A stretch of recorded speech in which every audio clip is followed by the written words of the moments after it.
October મહિનો દિવાળીનો સમય છે। આ સમય દરમિયાન પીઆઈ પોતાનો એક કોન્સ્ટેબલ લઈને એક જુગારની રેડ કરે છે અને આ જુગારની રેડ દરમિયાન વેપારી, ઉદ્યોગપતિઓ અને નામાંકિત માણસો ત્યાંથી ઝડપાય છે। ખોટી ફરિયાદ કરવામાં આવે છે અને એસએમસી ને તપાસ સોંપવામાં આવે છે। એસએમસી દ્વારા આ તપાસ કરવામાં આવી રહી હતી। પીઆઈ પણ ફરાર હતો, કોન્સ્ટેબલ પણ ફરાર હતો અને હવે આ પીઆઈ ને એસએમસી દ્વારા ઝડપી લેવામાં આવ્યો છે અને હવે પૂછપરછ કરવામાં આવશે। આ તોડકાંડનો હિસાબ આ નિલપતરાય આ પીઆઈ પાસેથી મેળવશે અને તપાસ કરશે, જેની આજે વાત કરવી છે।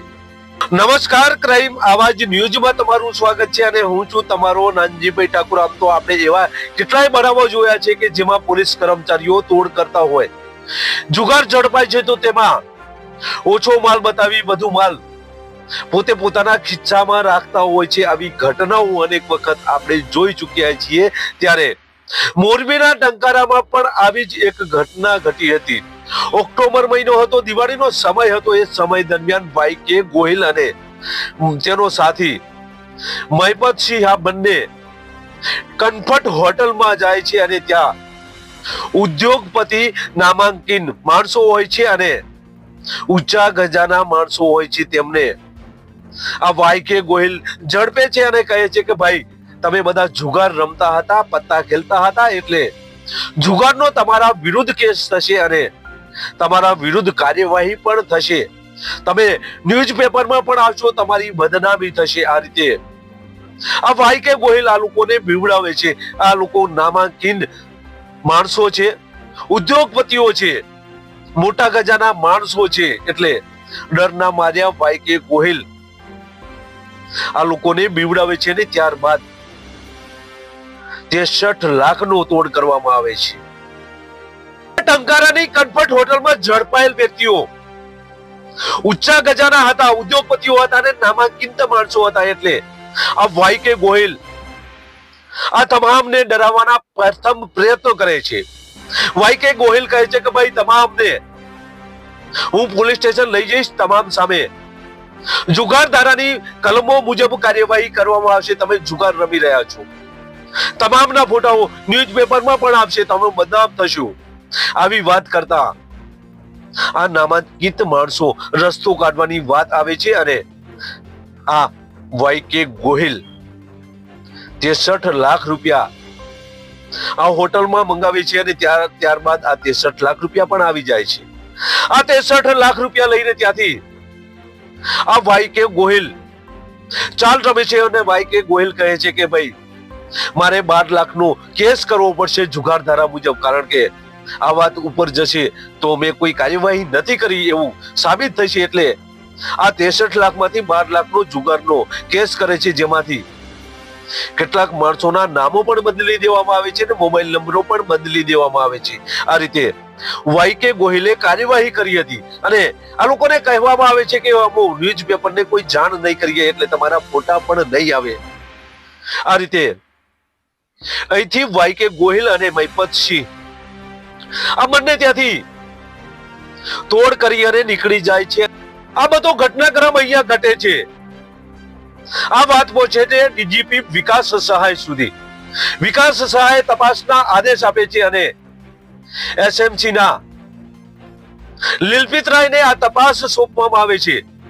નિલપિત રાય અને ડીવાયએસપી કેટી કાબરિયાની ટીમ આ મોરબીના ટંકારામાં જાય છે અને તમામના નિવેદન લેવામાં આવે છે અને આ તપાસ શરૂ કરવામાં આવે છે। આ નિલપિત રાય નિષ્ઠાવાન પરમાનિત ઈમાનદાર ઓફિસર છે, એટલે આ વાયકે ગોહિલ અને મહિપતસિંહ બંને ફરાર થઈ જાય છે। ઓક્ટોબર દિવાળીના સમયથી આ લોકો ફરાર હતા, ત્યારે ગાંધીધામમાં આ વાયકે ગોહિલ તેમની પત્નીને મળવા જાય છે તેવી બાતમી આ એસએમસી ના નિલપિત રાયને મળે છે અને ત્યાં તેમની ટીમ ગોઠવી દેવામાં આવે છે અને જ્યારે ઘરમાં પ્રવેશ કરે છે તે સમય દરમિયાન આ ટીમ દ્વારા તેમને ઝડપી લેવામાં આવ્યા છે. આ ભાગેડુ પોલીસ ઇન્સ્પેક્ટર દિવાળીના સમયથી ભાગેડુ હતા. તપાસ એસએમસી દ્વારા કરવામાં આવી રહી હતી. આ પીઆઈને કદાચ એવું હશે કે ડીજીપી આ તપાસ લાંબા સમયથી કરી રહ્યા છે, એટલે કદાચ તેમના અંડરમાં તપાસ કરી રહેલ નિલપિત રાય કદાચ બદલી જાય તો આ તપાસ ઢીલી પડી જાય એવું હશે, એટલે એ ફરાર હતા. પરંતુ તેઓ જ્યારે ગાંધીધામના પોતાના મકાનમાં જાય છે અને તે સમય દરમિયાન એસએમસી ની ટીમ તેમને ઝડપી લે છે.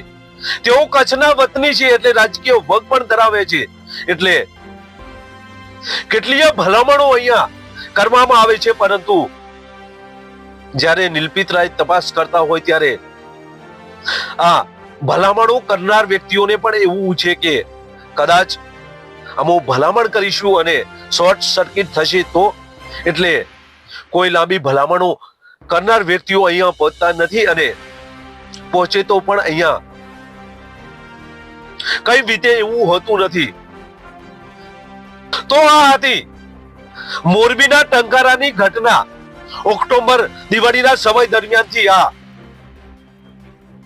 વાયકે ગોહિલ ફરાર હતા અને તેમને ગાંધીધામમાંથી ઝડપી લેવામાં આવ્યા છે. બસ એ જ. જો તમે અમારી ચેનલમાં નવા છો અને આવા જ લેટેસ્ટ ન્યૂઝ જોવા માંગો છો તો અમારી ચેનલને અત્યારે સબસ્ક્રાઇબ કરો, જેથી આવનાર લેટેસ્ટ ન્યૂઝ તમારા સુધી પહોંચી શકે. નમસ્કાર.